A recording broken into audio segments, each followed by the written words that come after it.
Hello everyone, સ્વાગત છે તમારું અર્ચનાની વાનગીમાં। તો આજે હું અહીંયા બનાવીશ ગરમીમાં લૂથી બચાવે અને શરીરમાં એસી જેવી ઠંડક આપે તેવું શિવજીનું પ્રિય ફળ બીલાનું હું અહીંયા શરબત બનાવીશ। તો બીલીપત્રના ઝાડ પર જે શિવજીને બીલીપત્ર ચડતું હોય છે એ ઝાડ પર આ ફળ આવતું હોય છે, જેને આપણે બીલા કહેવાય છે। અને આ ફળ છે એ ગરમીમાં જ બીલીપત્રના ઝાડ પર આવતું હોય છે। તો ચાલો બીલાનું શરબત બનાવવાની રેસીપી આપણે શરૂ કરીએ। જો તમને મારો વિડીયો પસંદ આવે તો સ્કીપ કર્યા વગર એન્ડ સુધી જોતા રહેજો, અને હજુ સુધી જો મારી ચેનલને સબસ્ક્રાઈબ ન કરી હોય તો પ્લીઝ સબસ્ક્રાઈબ કરી દેજો। બીલાનું શરબત બનાવવા માટે મેં અહીંયા એક મોટું બીલું લઈ લીધું છે। આ બીલામાંથી 4 ગ્લાસ જેવું શરબત બની અને તૈયાર થશે। તમે વિચારતા હશો કે આ બીલાનું ફળ ક્યાં મળે? તો કોઈ મોટું એવું શાક માર્કેટ હોય એમાં તમને આ ફળ મળી રહેશે। તો આ જે ફળ છે એ ઉપરથી એકદમ કડક અને હાર્ડ હોય છે, એટલે હાથથી એ તૂટી નથી શકતું। અને આ ફળની પસંદગી કેવી કરવી એ પણ હું તમને કહું।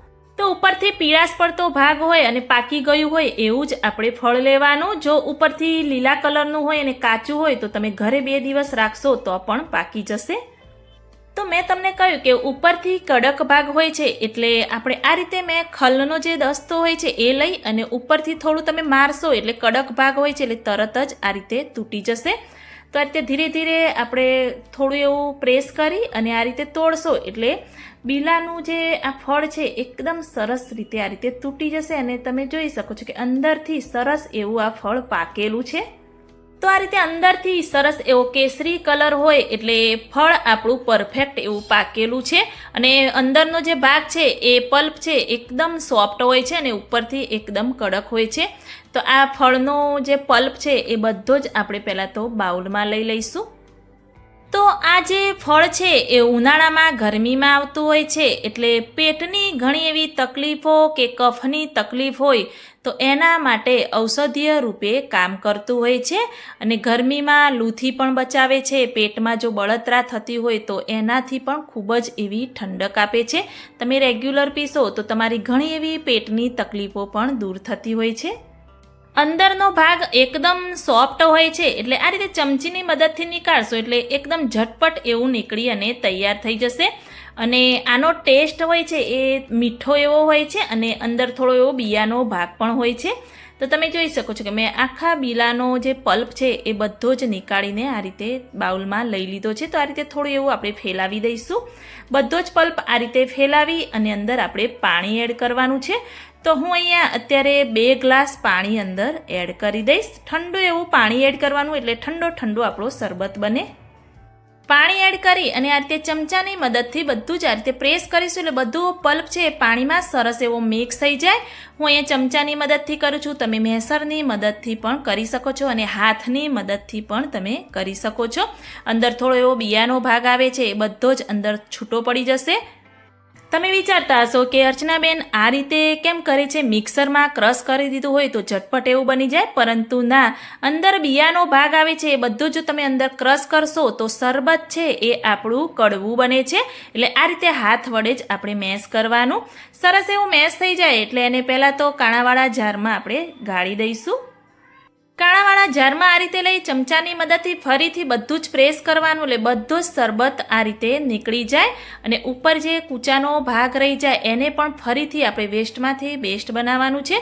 તો આ રીતે પ્રેસ કરી પહેલાં આપણે બધો જ શરબત પાણીનો ભાગ છે એ નીચે ઉતારી અને જે બાઉલમાં ફરીથી જે કૂચાનો ભાગ હતો એમાં ફરીથી આપણે પાણી એડ કરીશું। એટલે મેં અહીંયા 3 ગ્લાસ પાણીનો ઉપયોગ કર્યો છે, એ પણ તમે ખાસ ધ્યાન રાખવાનું। ફરીથી અને આ રીતે ચમચાની મદદથી મિક્સ કરી અને થોડો એવો જે જ્યુસ રહી ગયો હોય, સ્વાદ ટેસ્ટ રહી ગયો હોય એ ફરીથી અંદર આવી જશે। ફરીથી એને આ રીતે આપણે ગાળી દઈશું, એટલે આપણો જે પલ્પ છે એ વેસ્ટ ન જાય। તમે જોઈ શકો છો કે પલ્પમાંથી સરસ એવું શરબત બનાવીને આપણે રેડી કરી દીધું છે। એકદમ નેચરલ કલર સાથે આપણું શરબત બનીને તૈયાર થશે। બધા મસાલા કરીશું એના માટે મેં અહીંયા 1 લીંબુનો રસ અંદર આપણે એડ કરી દઈશું। મેં અહીંયા એક બાઉલમાં 3 ટેબલસ્પૂન સમારેલો ગોળ લઈ લીધો છે, ઝીણો ઝીણો એવો સમારી દીધો છે। અને જો તમે ગોળનું શરબત બનાવશો તો તમારા શરીર માટે ખૂબ જ એવું ફાયદાકારક અને હેલ્ધી ગણાય છે। ગોળથી આપણા શરીરના હાડકાં પણ ખૂબ જ એવા મજબૂત થાય છે, એટલે હું હંમેશા શરબત બનાવું ત્યારે ગોળનો જ ઉપયોગ કરું છું. ગોળ અંદર એડ કરી ચપટી જેવું આપણે સંચર પાવડર એડ કરીશું, 1/2 ટેબલસ્પૂન શેકેલા જીરાનો પાવડર એડ કરીશું. ટેસ્ટ અનુસાર થોડું એવું મીઠું જો તમારે એડ કરવું હોય તો ટેસ્ટ કરીને તમે કરી શકો છો. બધું સરસ એવું મિક્સ કરી દઈશું.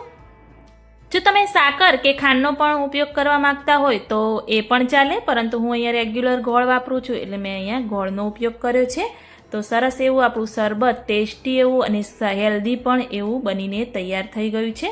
શરબતને આપણે સર્વિંગ ગ્લાસમાં લઈ લઈશું. તો શરબતને ઠંડુ કરવા માટે થોડા એવા ગ્લાસમાં આઈસ ક્યુબ એડ કરીશું અને ટેસ્ટી એવો શરબત બનાવવા માટે થોડા એવા ફુદીનાના પાન આ રીતે મસળીને અંદર એડ કરી અને આપણે અંદર શરબત એડ કરી દઈશું. તમે પણ કહેતા હશો કે અર્ચનાબેન વારંવાર શરબતની જ રેસીપી શેર કરતા હોય છે, પરંતુ અત્યારે ઉનાળાની પુષ્કળ એવી ગરમી શરૂ થઈ ગઈ છે, તો આપણને કંઈક પેટને ઠંડક આપે તેવું અને શરીર માટે હેલ્ધી એવું પીણું જોઈતું હોય છે, શરબત જોઈતા હોય છે. એટલા માટે હું અહીંયા તમારા માટે આ સ્પેશિયલ એવી રેસીપી બનાવીને શેર કરું છું અને આગળ પણ આ રીતે અલગ અલગ શરબતની રેસીપી તમને મારી જોવા મળી રહેશે. તો જો હજુ સુધી મારી ચેનલને સબસ્ક્રાઈબ ન કરી હોય તો પ્લીઝ સબસ્ક્રાઈબ કરજો અને મારી ચેનલમાં જોડાયેલા રહેજો.